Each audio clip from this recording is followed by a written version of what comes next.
रीनीट रीनीट एक ऐसी कहानी है जो हर एक नीट एस्पिरेंट के दिल के करीब होगी।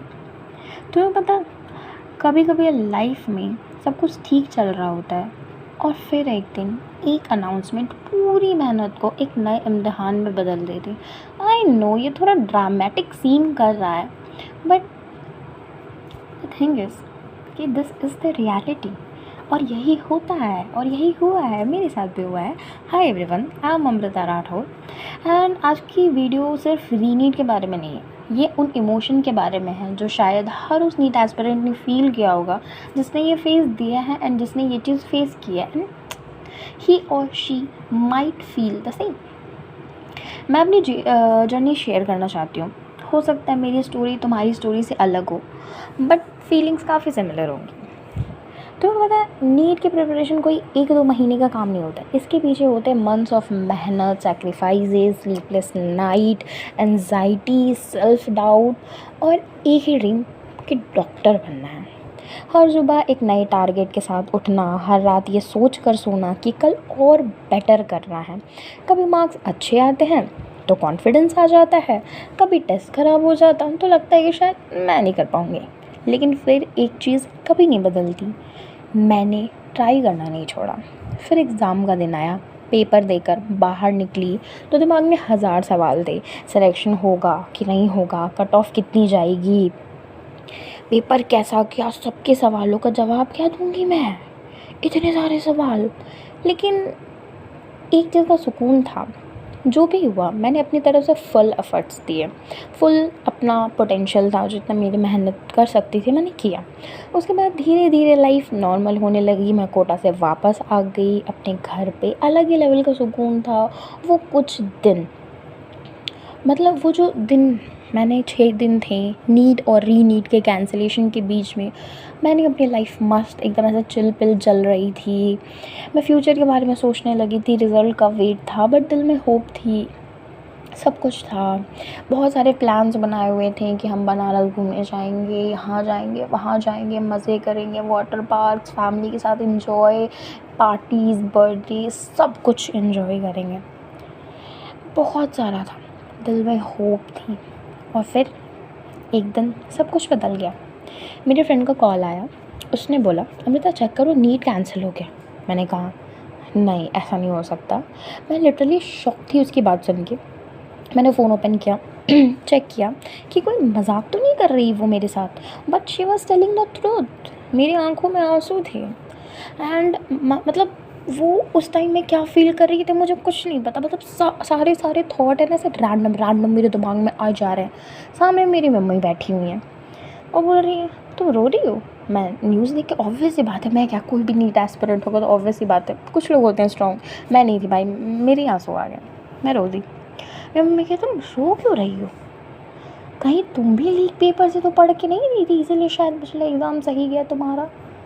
आई वॉज लाइक, मेरी मम्मी मुझे हंसाने के लिए बोलते पर उस टाइम पे मुझे बिल्कुल हंसी नहीं आई। मेरा दिमाग इतना ज़्यादा फट रहा था, सब कुछ भाई साहब फिर से पढ़ना पड़ेगा, फिर से इतनी मेहनत, एंजाइटी, प्रेशर, वो सब कुछ, वो सुबह उठना, वो दिन भर लाइब्रेरी में बिताना, वो हेक्टिक शेड्यूल, वो हेक्टिक प्रेशर, दिमाग की ऐसी तैसी करवाना, फिर से करवाना पड़ेगा। ओ माय गॉड, ये सब पढ़ना पड़ेगा। दिमाग एकदम फट रहा था मेरा। और तुम्हें पता है इतना ही नहीं हुआ, मतलब हर जगह बस इसी की बात हो रही है। हर जगह सोशल मीडिया खोलो तो रीनीट, न्यूज़ देखो तो रीनीट, स्टूडेंट का ग्रुप्स खोलो तो सिर्फ रीनीट, कन्फ्यूजन्स। उस वक्त जो फील हुआ ना, उसे वर्ड्स में बताना बहुत मुश्किल है। ऐसा लगा जैसे इतनी लंबी रेस दौड़ने के बाद किसी ने फिनिश लाइन पे आके बोल दिया हो एक बार और। I was totally scattered. मैं झूठ नहीं बोलूँगी, मैं टूट गई थी, थक गई थी। मुझे समझ नहीं आ रहा था कि दोबारा से वही एनर्जी कैसे लाऊं। एक बार अपना 100% देने के बाद फिर से मेंटली प्रिपेयर करना कि वापस से तुझे पढ़ना पड़ेगा, वापस से तुझे सब कुछ रिवाइज़ करना पड़ेगा, ये भाई सच में बहुत टफ है। ठीक है, उस पर से मैं ये भी कंफ्यूज थी कि रीनीट होने वाला है, क्या मैं वापस कोटा जाऊँ या घर पे रह के पढूँ, क्या करूँ क्या नहीं करूँ। एंड द थिंग इज़ कि रीनीट की डेट तुरंत अनाउंस नहीं हुई थी, 2-3 दिन लगे थे उसको अनाउंस होने में। एंड ऐसा था कि 40 दिन, आई थिंक हम लोगों को 4 हफ़्ते ही मिले थे प्रिपरेशन करने के। 40 दिन समथिंग, ऐसे 4 हफ़्ते या कुछ 40 दिन ऐसे समथिंग मिले थे हम लोगों को प्रिपेयर करने के लिए।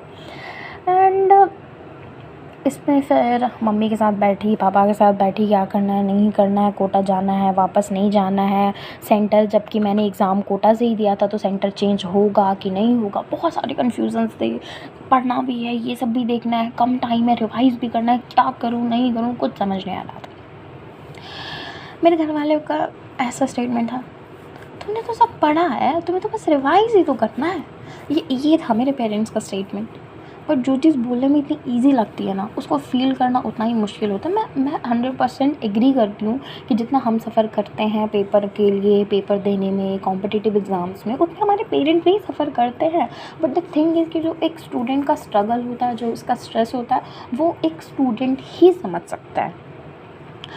कितने बार ऐसा हुआ कि मतलब एकदम दिमाग ख़राब है, सब कुछ है और कोई नहीं समझ रहा घर में, कोई भी नहीं। आई वाज़ लाइक अकेले रूम में बंद होकर के रो रही हूँ कि समझ नहीं आ रहा कि क्या करना है, क्या नहीं करना है।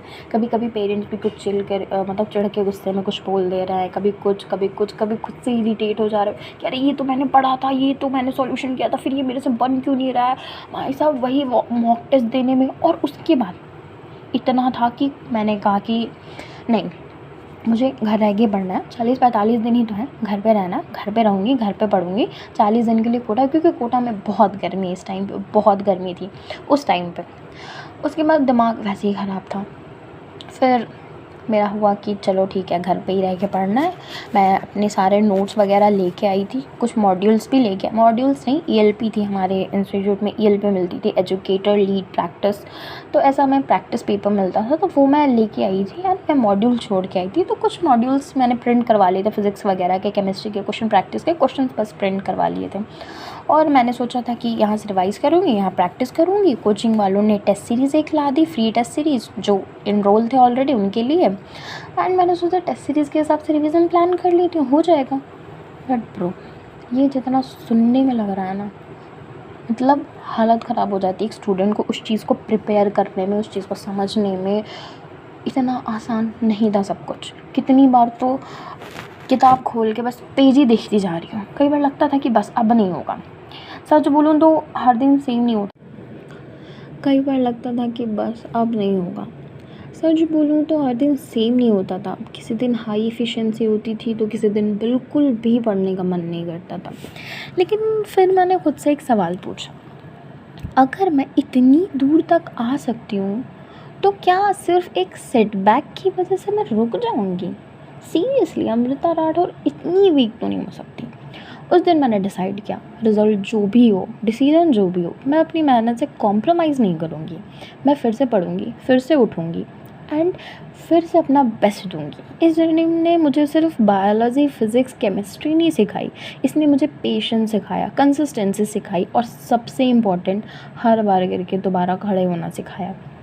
इसने मुझे ये भी समझ में आया कि कभी कभी प्रोसेस लाउड नहीं होती, पर होती ज़रूर है।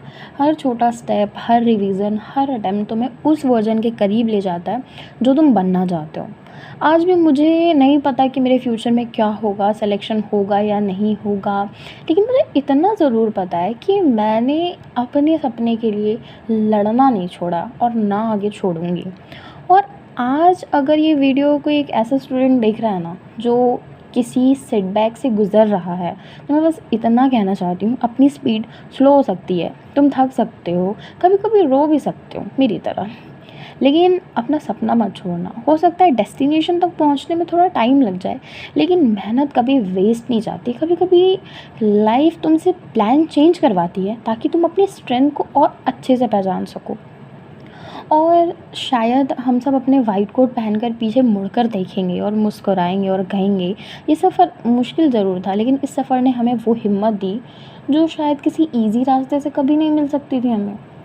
अगर मेरी स्टोरी तुम्हें थोड़ी सी भी रिलेटेबल लगी हो तो इस वीडियो को सपोर्ट ज़रूर करना और अपनी स्टोरी भी तुम कमेंट में शेयर कर सकते हो। मिलते हैं नेक्स्ट वीडियो में, तब तक के लिए टेक केयर एंड अपने सपने पर हमेशा भरोसा रखना। और अगर ऐसे ही वीडियो तुम चाहते हो so please please subscribe my channel. And बाकी के लिए, अभी के लिए तो बाय बाय। बाकी मिलते हैं नेक्स्ट वीडियो में, जिसमें मैं अपना पूरा रीनीट का शेड्यूल शेयर करूँगी कि मैंने क्या किया, क्या नहीं किया, कैसे पढ़ा, क्या किया, नहीं किया, सब कुछ। If you are interested, then thank you. Bye bye. Take care, guys.